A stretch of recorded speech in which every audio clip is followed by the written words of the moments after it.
Hello. तो आज हम देखेंगे स्ट्रेस और प्रेशर के बीच में डिफरेंस क्या होता है।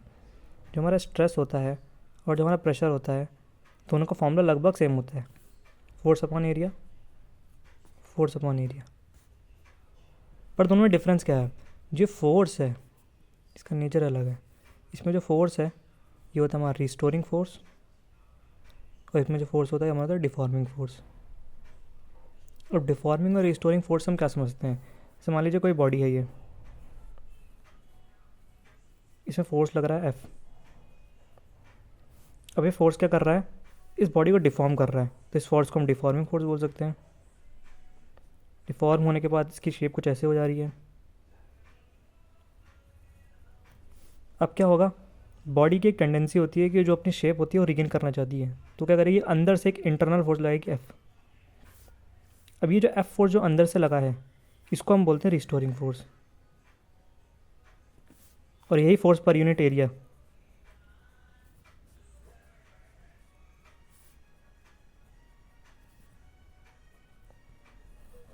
Restoring force, deforming force per unit area हमारा प्रेशर कहलाता है और ये हमारा स्ट्रेस कहलाता है।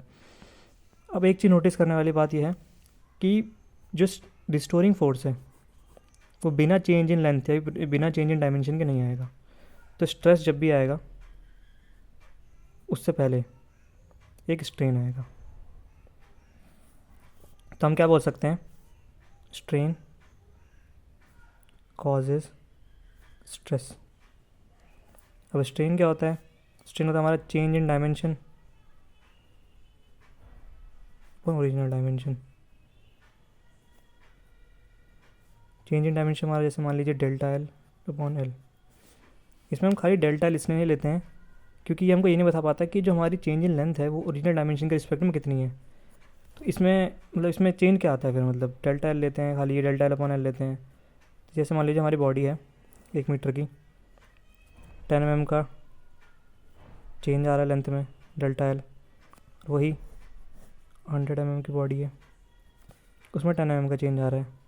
तो इन दोनों के लिए जो चेंज होगा लेंथ में वो ओरिजिनल लेंथ के रिस्पेक्ट में अलग अलग होगा। इसमें कितना होगा? चेंज इन लेंथ कितना है? 10 mm, और ओरिजिनल कितना है?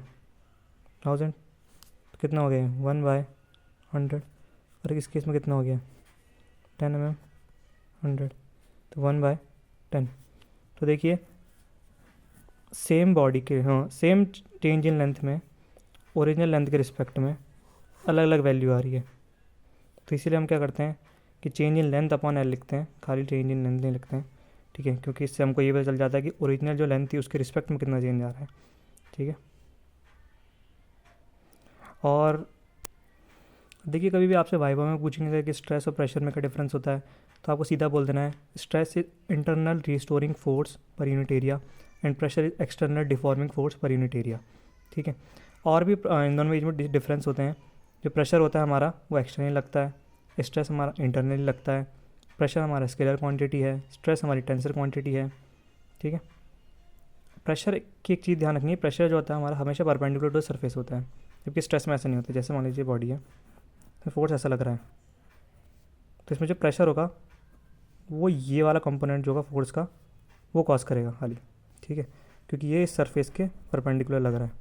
पर स्ट्रेस में ऐसा नहीं होता है। जैसे मान लीजिए वही बॉडी है, इसमें ये फोर्स जो लग रहा है ये भी स्ट्रेस कॉज कर सकता है, और ये जो फोर्स है ये भी क्रॉस इस एरिया में कॉज कर सकता है स्ट्रेस।